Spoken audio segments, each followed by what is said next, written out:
विद्यार्थी मित्र हो, ओम नमः शिवाय. शिव सायन्स अकॅडमीमध्ये मी राम सर तुमचे सहर्ष स्वागत करतो.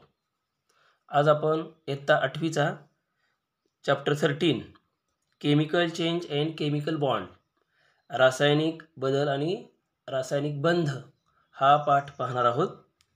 वी लर्न प्रिव्हियसली, अगोदरच किंवा मागील इयत्तांमध्येच आपण शिकलो आहोत नॅचरल अँड मॅनमेड चेंजेस. नैसर्गिक बदल आणि मानवनिर्मित बदल कोणते आहेत ते बघितले, त्याची उदाहरणं बघितली. Quick and slow changes, quick म्हणजे फास्ट अँड स्लो आणि हळू, फास्ट होणारे आणि हळू होणारे बदल कोणते आहेत ते बघितले.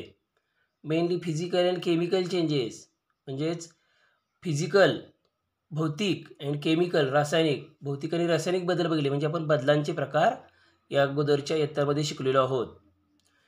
आता आपण या ठिकाणी केमिकल चेंज विषयी माहिती पाहणार आहोत या धड्यामध्ये. In chemical change we notice, आता जो केमिकल चेंज होतो, रासायनिक बदल होतो, त्यामध्ये आपण काय ऑब्झर्वेशन करतो, वी नोटीस आपल्याला लक्षात येतं. 1. Properties of original substance changes, जो मूळ पदार्थ आहे त्याच्या प्रॉपर्टीज, त्याचे गुणधर्म बदलतात. आता तुम्हाला तिथं दिलेली कृती लिंबू रस आणि बेकिंग सोडा यांचं मिश्रण केलेलं आहे आणि त्यांच्यामध्ये होणारा बदल आपण नोटीस करणार आहोत. तर त्यामध्ये properties of original substance changes, रासायनिक बदलामध्ये मूळ पदार्थाचे, ओरिजिनल सबस्टन्सचे प्रॉपर्टीज, गुणधर्म बदलतात. न्यू सबस्टन्स फॉर्मड, नवीन पदार्थ तयार होतो. गॅस लिबर्टिंग, बुडबुडे आलेले आपल्याला दिसतात. लो साऊंड हर्ड, किंचितसा आवाजसुद्धा जाणवतो. टेस्ट चेंजेस, चव बदललेली आपल्याला दिसते. इट इज इत्यादी काय होतं आपल्याला, इत्यादी चेंजेस आपल्याला वी नोटीस म्हणजे ऑब्झर्व करतो आपण किंवा आपल्या लक्षात येतात. इथं बघा फिजिकल चेंज आणि केमिकल चेंज यांच्यामधला डिफरन्स आपल्याला दिलेला आहे. फिजिकल चेंजमध्ये पहिला आहे properties of original substance not changes. Physical चेंजमध्ये प्रॉपर्टीज जे आहेत, गुणधर्म आहेत, ते बदलत नाहीत, पदार्थाचे गुणधर्म आहेत तेच राहतात. केमिकल चेंजमध्ये properties of original substances changes. Chemical चेंजमध्ये मात्र ओरिजिनल सबस्टन्सेसच्या प्रॉपर्टीज, मूळ पदार्थाच्या गुणधर्म बदलतात. फिजिकल चेंजमध्ये दुसरा मुद्दा आहे no new substance is formed, कोणताही नवीन पदार्थ तयार होत नाही फिजिकल चेंजमध्ये. केमिकल चेंजमध्ये न्यू सबस्टन्स इज फॉर्मड, नवीन पदार्थ तयार होत असतो. फिजिकल चेंजचं एक्झाम्पल दिलेलं आहे ब्रेकिंग ग्लास, काच फुटणे. केमिकल चेंजचं उदाहरण दिलेलं आहे फॉर्मेशन ऑफ वॉटर, पाणी तयार होणे, फ्रॉम हायड्रोजन आणि ऑक्सिजन, ऑक्सिजन आणि हायड्रोजनपासून पाणी तयार होणे. यानंतर बघा पुढचा मुद्दा आहे chemical change and chemical word equation. Chemical change, रासायनिक बदल अँड वर्ड इक्वेशन म्हणजे शाब्दिक समीकरण. फिर baking soda added to lemon juice, जेव्हा लेमन ज्यूसमध्ये, लिंबू रसामध्ये बेकिंग सोडा, खाण्याचा सोडा टाकला जातो, केमिकल चेंज टेक प्लेस, रासायनिक बदल होतो.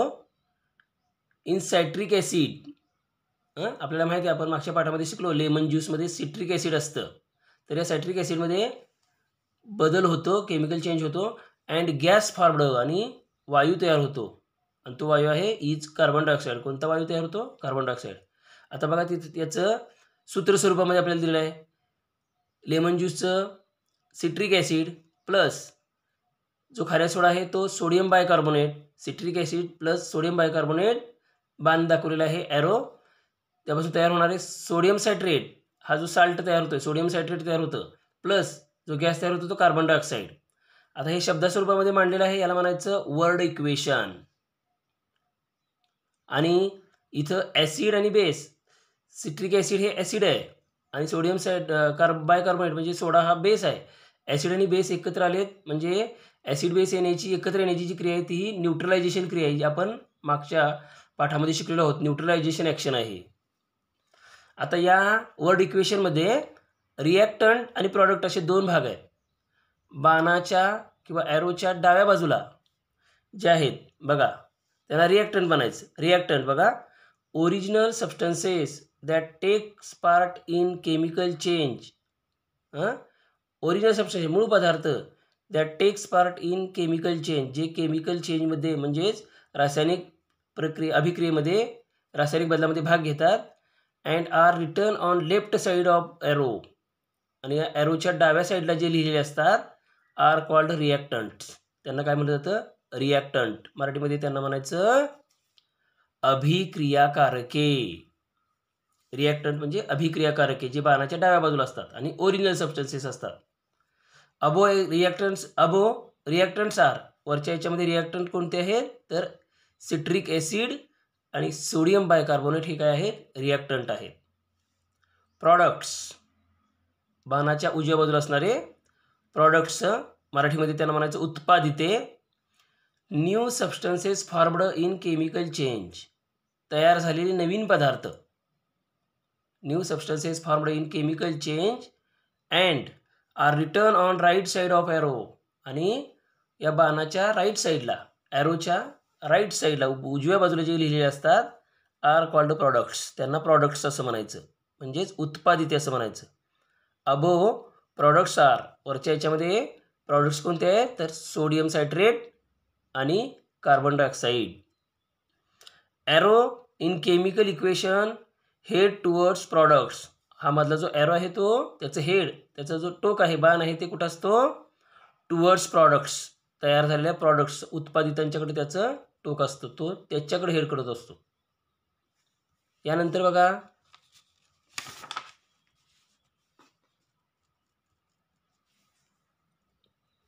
Natural chemical changes in everyday life, रोजच्या जीवनामधले नॅचरल केमिकल चेंजेस, नैसर्गिक रासायनिक बदल, नॅचरल केमिकल चेंजेस आपण बघणार आहोत. त्यामध्ये 3 नॅचरल केमिकल चेंजेस दिलेले आहेत. पहिला आहे रेस्पिरेशन म्हणजे श्वसन. In continuous process of respiration, रेस्पिरेशनच्या म्हणजे श्वसनाच्या क्रियेमध्ये आवर बॉडी टेक ऑक्सिजन, आपण ऑक्सिजन आत घेतो. Which reacts with glucose in cell, जो काय करतो सेलमध्ये जातो म्हणजेच पेशीमध्ये जातो, प्रत्येक पेशीमध्ये जातो आणि तिथं ग्लुकोजशी रिॲक्ट होतो. ऑक्सिजन आणि ग्लुकोज यांची रिॲक्शन होते, यांची एकत्र येतात to form water and carbon dioxide, आणि तयार काय होतं? Water and carbon dioxide. बघा वर्ड इक्वेशन काय म्हणलं? Glucose plus oxygen. यामध्ये ग्लुकोज आणि ऑक्सिजन एकत्र येतात आणि त्यांच्यापासून तयार होणार आहे वॉटर प्लस कार्बन डायऑक्साईड. आता ग्लुकोज आणि ऑक्सिजन हे झाले रिॲक्टंट आणि वॉटर अँड कार्बन डायऑक्साईड हे झाले प्रॉडक्ट. ग्लुकोजचं केमिकल इक्वेशन आहे C6H12O6, ऑक्सिजनचं O2 इज इक्वल टू वॉटरचं H2O plus carbon dioxide CO2. या पद्धतीने हे केमिकल इक्वेशन आहे. श्वसनाचं वर्ड इक्वेशन आणि केमिकल इक्वेशन इथं मांडलेलं आहे. त्यानंतर पुढची क्रिया आहे फोटोसिंथेसिस. पुढची नॅचरल चेंज आहे फोटोसिंथेसिस म्हणजेच प्रकाश संश्लेषण. ग्रीन प्लॅन्ट्स म्हणजे हिरव्या वनस्पतीमध्ये इन फोटोसिंथेसिस, त्यांच्यामध्ये हे फोटोसिंथेसिस होतं. Take water and carbon dioxide, हे काय करतात? वॉटर अँड कार्बन डायऑक्साईड ह्या वनस्पती आत घेतात. वॉटर जमिनीमधून, कार्बन डायऑक्साईड हवेतून आत घेतला जातो टू फॉर्म, आणि काय तयार होतं? ग्लुकोज अँड ऑक्सिजन, यांच्यामध्ये ग्लुकोज आणि ऑक्सिजन तयार होतो. वर्ड इक्वेशन मांडताना वनस्पती घेतात तो वॉटर प्लस कार्बन डायऑक्साईड आणि तयार होणारा glucose plus oxygen. Water carbon dioxide हे झाले रिॲक्टंट, ग्लुकोज ऑक्सिजन हे झाले प्रॉडक्ट्स. केमिकल इक्वेशन वॉटरचं H2O प्लस कार्बन डायऑक्साईडचं CO2 इक्वल टू ग्लुकोजचं तयार होणारं C6H12O6 प्लस ऑक्सिजनचं O2. तर हे झालं केमिकल इक्वेशन. यानंतर पुढचा नॅचरल केमिकल चेंज आहे if we blow in freshly prepared colourless lime water. जर आपण ब्लो म्हणजे फुंकणे, freshly prepared colourless lime water, ताजी चुन्याची निवळी, ताज्या चुन्याच्या निवळीमध्ये जर आपण ब्लोईंग केलं, फुंकलं, इट बिकम्स मिल्की. ती जी कलरलेस असणारी जी चुन्याची निवडी आहे ती बनते मिल्की, दुधाळ रंगाची होते. तर याचं वर्ड इक्वेशन बघा काय आहे. चुन्याची निवडी कॅल्शियम हायड्रॉक्साईड प्लस फुंकण्यामध्ये carbon dioxide, calcium hydroxide plus carbon dioxide तयार होणारे प्रॉडक्ट्स आहेत calcium carbonate plus water. Calcium carbonate हा पांढरट रंगाचा पदार्थ तयार होतो प्लस वॉटर. यामध्ये कॅल्शियम हायड्रॉक्साईड आणि कार्बन डायऑक्साईड हे झाले रिॲक्टंट्स आणि कॅल्शियम कार्बोनेट आणि वॉटर हे झाले प्रॉडक्ट्स. या पद्धतीने आपण एव्हरीडे लाईफमधले 3 नॅचरल चेंजेस बघितले. रेस्पिरेशन, फोटोसिंथेसिस आणि ब्लोईंग इन लाईम वॉटर. ठीक आहे. यानंतरचा पाठ आपण पुढच्या पार्टमध्ये पाहणार आहोत.